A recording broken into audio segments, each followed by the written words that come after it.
103페이지 제가 읽겠습니다. 머지않아 이스라엘을 정결하게 할 날이 도래하리라는 것이 예언됩니다. 그날에는 모든 거짓 선지자와 거짓 영을 축출할 것이라고 하십니다. 또한 마지막 날에 예루살렘이 다시 한번 위험에 빠지지만 하나님께서 친히 싸우셔서 이스라엘을 구원하시리라고 약속하십니다. 그리고 하나님께서 홀로 한 분이신 천하의 왕이 되실 것임을 명시합니다. 이처럼 역사의 주제이시고 최후의 승리자이신 여호와 하나님을 믿음으로 오늘의 역경을 거뜬히 이겨내고 내일의 영광을 누리시는 성도님들 되시기를 바랍니다. 오늘은 이 교재가 아주 설교로 끝납니다. 그죠? 아멘 이 소리가 딱 나올 수 있도록 오늘까지 이제 스가랴서 말씀을 읽었습니다. 이 스가랴서 말씀은 어제 말씀드린 대로 기원전 520년부터 학개 선지자와 함께 성전을 건축하라 하는 메시지. 그 다음에 학개 선지자가 기원전 520년부터 470년까지 50년 동안 선지자 노릇을 하면서 어떻게 하면 남유다 백성들이 하나님의 백성답게 살아갈 수 있을 것인가. 그리고 마지막 세 번째 스가랴서의 주제는 종말론적인 환상입니다. 먼 훗날 예수님께서 오실 텐데 예수님께서 오시면 모든 거짓 이방신을 섬기는 사람들, 거짓 선지자들을 다 멸하시고 오직 주님을 따르는 자들만 찾으실 것이다 하는 것이 스가랴서의 세 번째 주제인데 오늘 그 주제가 잘 드러나는 것이 13장과 14장입니다. 자, 1절 말씀 한번 보시죠. 우리 함께 1절, 13장 1절 읽어보겠습니다. 시작. 그날에 죄와 더러움을 씻는 셈이 다윗의 족속과 예루살렘 주민을 위하여 열리리라. 아멘. 여기 그날에 이걸 이해하는 것이 이제 13, 14장에 중요한데 그날에는 예수님이 십자가에 달리시는 날입니다.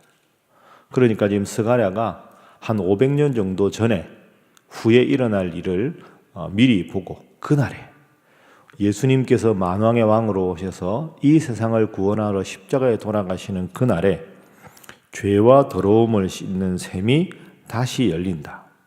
그러니까 하나님 앞에 죄 씻음을 완전하게 받는 길이 열린다. 이렇게 이야기를 하는 거죠. 그러면 하나님을 믿고 예수님을 믿는 사람들은 구원을 받을 것이고 그때까지 거짓 선지자 노릇을 하고 또 제사장이지만 하나님 말씀대로 인도하지 않은 자들은 심판을 당할 것이다. 그것이 13장과 14장의 주제입니다. 14장 1절에 여호와의 날이 이르리라. 이 여호와의 날이라는 표현은 선지서 전체에 하나님의 심판을 뜻합니다. 예수님께서 십자가에 달려 돌아가시면 구원받을 사람과 구원받지 못할 사람 그렇게 나누어지니까 그것이 곧 하나님의 심판, 여호와의 날이다. 이렇게 13장과 14장이 구성이 됩니다. 그래서 오늘 본문을 통해서 우리가 기억하고 기도해야 될 교훈 첫 번째는 심판은 곧 구원이다 하는 것입니다. 따라 하시죠. 심판은 곧 구원이다. 심판이라는 단어를 보면 우리가 계속 나오는데 먼저 우리가 나에게는 이런 죄악이 없는가 하고 돌아보는 마음이 필요합니다. 그래서 심판이라는 단어를 보면 조금 부담스러운 것도 사실이죠. 그런데 여러분 심판이라는 단어는 반드시 우리가 자동으로 심판하면 구원 이렇게 떠올릴 수 있어야 됩니다. 예를 들어서 이제 선생님이 아이들을 수업을 가르치다가 중간중간에 시험을 봅니다. 시험을 보는 것은 학생들에게는 부담입니다. 그러나 열심히 공부해서 좋은 성적을 받는 학생이 있고 공부를 하지 않아서 성적이 안 좋은 학생이 있습니다. 그러면 성적 좋은 학생, 성적 나쁜 학생 이렇게 결과가 나오는 건 심판입니다. 그런데 최선을 다해서 좋은 성적을 얻은 학생에게는 그 시험이 곧 사실은 기쁨의 순간이 되는 거죠. 똑같습니다. 하나님께서 심판을 말씀하시는 것은 단지 말씀대로 살지 않은 자를 징치하시고 심판하시고 꾸짖기 위해서만이 아니라 하나님께서 심판을 하시면 하나님 잘 믿는 사람들을 보호하고 구원하기 위한 것이다. 그래서 여러분은 늘 성경을 읽으시다가 심판 이러면 두 가지를 생각할 수 있어야 되죠. 나에게는 이런 죄악이 없는가? 두 번째로 하나님은 꾸짖기를 즐겨하시는 분이 아니라 그럼에도 불구하고 하나님을 따르는 자를 구원하기 위해서 심판을 말씀하신다. 주님 저로 하여금 거룩하게 구원받은 자답게 살게 하셔서 이 심판의 날에 주님 앞에 칭찬받는 믿음 갖게 하옵소서. 그렇게 기도하시는 여러분 모두가 될 수 있기를 바랍니다. 심판은 곧 구원이다. 이게 오늘 본문 전체 첫 번째 주제입니다.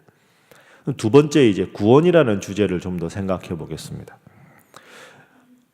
제가 가끔씩 말씀드렸는데 여러분 들을 때마다 좀 마음이 불편하신 게 있을 텐데 여러분들은 모르겠는데 그 중고등부 수련회 가면 꼭 하는 게 있습니다. 당신은 구원받았습니까? 이제 애들 다 눈 감으라고 다 눈 감으라고 수련회 마지막 전날 이제 저녁에 막 찬양도 하고 열심히 뜨겁게 말씀을 전한 다음에 다 아이들 보고 눈 감으라고 고개 숙이라고 지금 당장 죽어도 천국 갈 수 있는 사람 손 들어보라고. 이제 그러면 눈 감았으니까 누가 손 들었는지 모르고 이걸 들어야 되나 말아야 되나, 내가 구원을 받긴 받았나, 예 이렇게 대답하고 싶은데 아멘 하고 싶은데 교만해 보이고 아멘 안 하자니 마음이 불편하고 할 수도 없고 안 할 수도 없고. 여러분도 비슷한 경험을 해보셨을 겁니다. 그 목사님 따라서 아멘 하라 그러면 아멘은 했는데 이게 진짜 이게 내가 그런가, 요걸 한번 생각해 보겠습니다.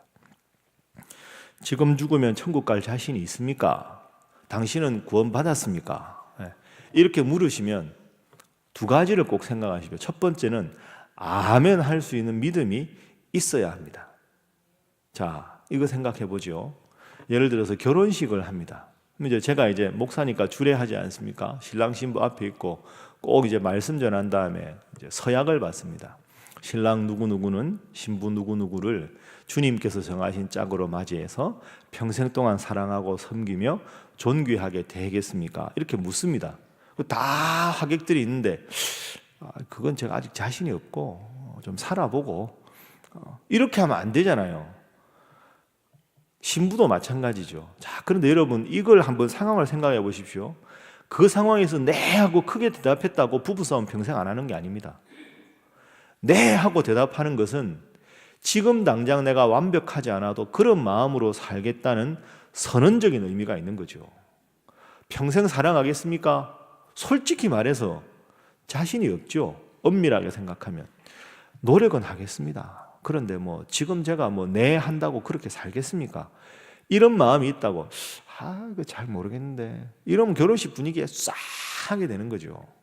일단은 내가 그렇게 노력하겠습니다, 그런 사람이 되겠습니다 하는 선언적 의미로 네 하고 대답할 수 있어야 합니다. 그러니까 이제 두 번째로 넘어가는 거죠. 잘 생각하십시오. 아멘 했다고 네 했다고 그런 믿음을 내가 가졌다는 거 아닙니다. 그런 믿음을 향해서 열심히 노력하는 거죠. 그러니까 혹시 여러분, 저는 그런 질문 여러분에게 안 할 텐데요. 여러분은 구원받았습니까? 여러분은 지금 천국 갈 자신이 있습니까? 라고 물으면 아멘 대답하시더라도 속으로 주님, 이 아멘이 그 어떤 상황에 그 어떤 순간에도 완벽한 제 대답이 되게 해 주십시오. 그 기도를 담아서 아멘 하셔야 합니다. 아멘 한다고 그 순간에 천국으로 뿅 하고 올라가는 거 아니지 않습니까? 그 아멘이 어떤 아멘인지는 사실 아무도 모릅니다. 본인만 알죠. 분위기 따라 아멘 해놓고 아닌데 이럴 수도 있고, 아멘 안 해도 속으로 나는 뭐 죽어도 예수님밖에 없다 이럴 수도 있지 않습니까? 거기서 우리의 숙제가 등장하는 겁니다. 우리 숙제가 뭐냐? 제가 자주 드는 비유를 한 번 더 이야기하겠습니다. 가랑비에 옷 젖는 경우를 한번 생각해 보시죠. 오늘 이제 날씨가 따뜻하다고 새벽기도 끝나고 식사하시고 한강변이나 이렇게 쭉 아니면 남산을 한 2시간 걷는다고 생각해 보십시오. 약간 부슬비가 내립니다. 지금 안 내리지만 우산 필요 없다 생각하고 한 2시간 걷다가 집에 왔습니다. 집에 걸을 때는 몰랐는데 집에 와서 보니까 식구들이 흠뻑 젖었다고 이야기하는 거죠. 그때 보니까 자기는 흠뻑 젖은 걸 알게 됩니다. 자, 그런데 여기서 언제부터 흠뻑 젖었습니까? 라고 물으면 대답할 수 없습니다. 내가 언제부터 젖었나? 집에서 나갈 때도 한 방울 떨어진 것도 젖은 거고 2시간 후에 이렇게 손만 대도 주르르 흐른 것도 젖은 건데 어느 순간부터 젖었다고 말할 수 없는 거지요. 계속 걷다 보니 자연스럽게 걷게 된 거지, 젖게 된 거지. 어느 순간부터 젖게 됐다 하는 말은 가랑비에 옷 젖는 경우는 할 수가 없습니다. 이걸 다시 첫 질문으로 돌아가겠습니다. 언제 구원받았습니까? 지금 구원받을 자신이 있습니까? 라고 물으면 여러분 어떻게 해야 될까요? 나도 모르게 아멘이 나와야 됩니다. 2시간 열심히 걷다가 집에 오면 100명한테 물어봐도 다 당신 젖었네요. 이 정도로 젖어버리는 거죠. 집 나간 지 1분 만에 몇 방울 떨어졌다고 당신 비에 젖었네요. 나 젖었지요. 라고 물으면 보는 사람 따라 젖었다고 볼 수 있는 사람은 아주 적고 안 젖었다고 보는 사람 에이 그게 뭐 젖은 겁니까? 이렇게 될 거 아닙니까?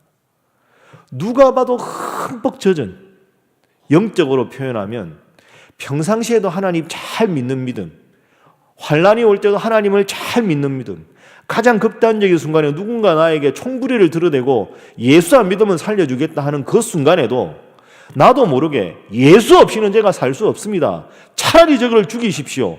생각하는 게 아니라 2시간 젖어서 손만 대도 물이 줄줄 흐르는 그런 믿음을 가지는 게 우리에게 필요한 줄로 믿습니다. 정리하겠습니다. 심판은 곧 구원입니다. 내가 그러면 구원받을 자신이 있는가? 명시적으로 아멘이라고 대답할 수 있는 그런 믿음을 가지시는 여러분 모두가 될 수 있기를 바랍니다. 그리고 그 고백이 남들 때문에 쑥스러워서 남들 체면 때문에 아멘 하는 입술만의 고백이 아니라 정말로 주님 보시기에도 야, 다른 사람 모르겠는데 너는 정말 나의 사람이다. 너만큼 나를 사랑하는 사람이 없다 하는 고백을 우리 주님으로부터 들을 수 있는 그런 여러분 다 되기를 주님 이름으로 부탁합니다. 그걸 위해서 제일 좋은 방법이 뭘까요? 새벽기도 나오는 거라니까요. 이것만큼 좋은 방법은 없습니다. 왜?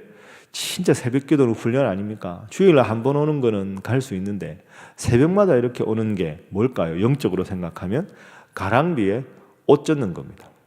나도 모르게 하루 시작해서 맨 처음에 하나님 말씀을 대하고 그리고 이 말씀을 대한 다음에 그 말씀 붙잡고 기도하는 것. 이게 여러분 영적인 기초 체력을 키우는 겁니다. 그래서 과거에는 이 정도 시험이 오면 내가 아주 시험 들고 어려울 것 같은데 내가 요즘에는 왜 힘들고 어려운데 기도부터 나올까?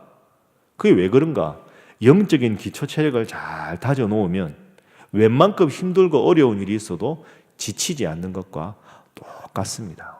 평생 여러분 새벽기도 열심히 나오시고 날마다 우리 1년 됐지만 말씀과 함께 열심히 묵상하셔서 주님 앞에 늘 인정받는 믿음 가지시기를 주님 이름으로 부탁합니다.